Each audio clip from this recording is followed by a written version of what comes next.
The Intruders Foundation and the Fund for UFO Research show that 1 out of every 50 American adults, 3.7 million people, indicate that they may have had an abduction experience with an unidentified flying object. John Keel is a world-renowned expert on UFOs and has written numerous books and articles on the subject. A self-described agnostic, he made this statement: "Thousands of books have been written on the subject of demonology, which is the ancient and scholarly study of monsters and demons. The manifestations and occurrences described in this literature are identical to the UFO phenomenon.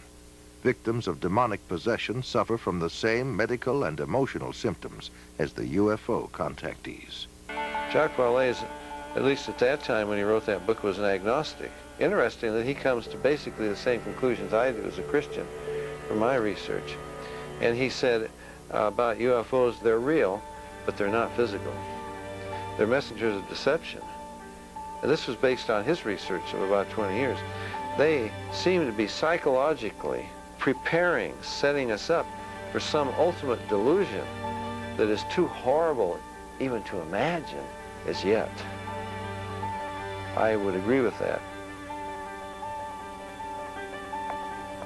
Dr. I.D.E. Thomas is one of a long line of Welsh preachers. He is currently the senior pastor at the First Baptist Church of Maywood, California, and has authored several books which have enjoyed wide circulation. In his book, The Omega Conspiracy, Dr. Thomas explains the phenomenon of unidentified flying objects and offers an explanation that could identify the beings who operate them.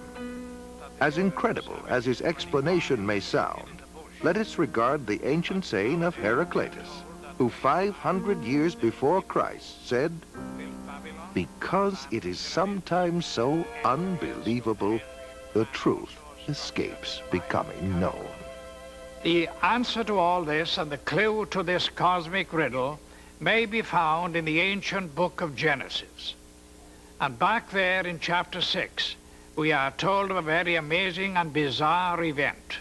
The sons of God saw the daughters of men and saw that they were beautiful, and they lusted after them. And then we read they married them and sired children from them. For the past 1,500 years, most scholars, including evangelical scholars, have interpreted the sons of God as the good sons of Seth, and the daughters of men as the wicked daughters of Cain. They've adopted that interpretation because the other one is so bizarre and outlandish.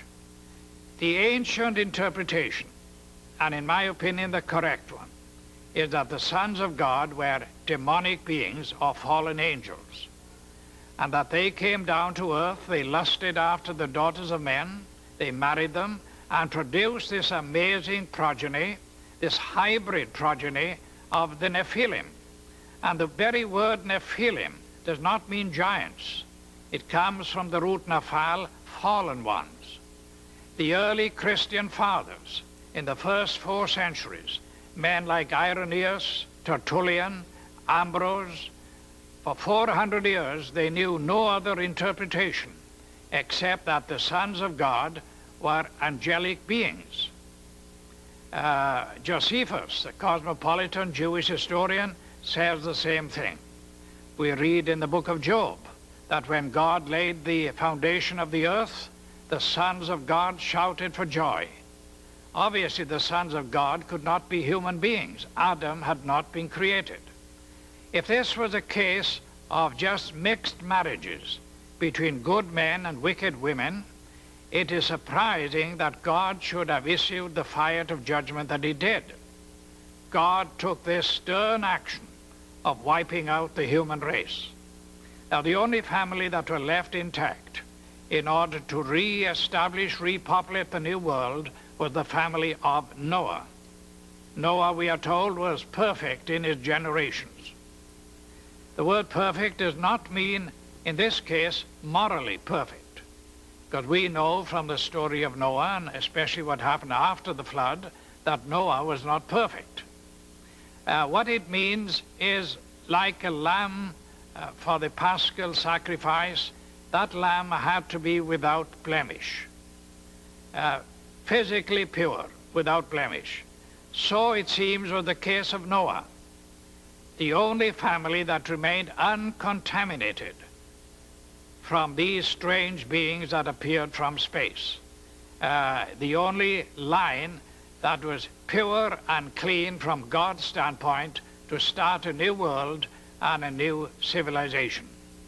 Jesus said, as in the days of Noah, so in the days of the coming of the Son of Man. Of all the patriarchs and prophets of the Old Testament, the key to prophecy above all others is Noah. And something happened in the days of Noah that was a distinctive characteristic of Noah's time that didn't happen before or after. Wars and famines and pestilences and natural disasters have always happened. But something happened in the days of Noah, and the most sinister and bizarre of all the things that happened was this intermarriage between the angelic race and the human race. And of course, the mastermind behind it all was another angel, a fallen angel, Lucifer. Now we believe that as they came in those days, we may very well be on the edge of another invasion from outer space, that Satan will once again make another attempt, maybe the final assault on the human race, in order to wean men and women away from the worship of God. He has tried before, he will inevitably try again.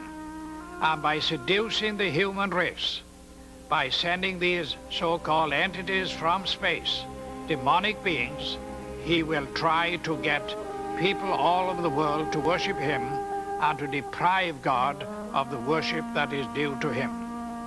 Fortunately, we know what the end result is going to be. But this final or omega assault that will come at the end of time may trigger the coming back of Jesus Christ to rescue his own. Satan has failed before, and the Bible predicts he will fail again. We are told quite emphatically in God's word that the kingdoms of this world shall become the kingdom of our God and of his Christ.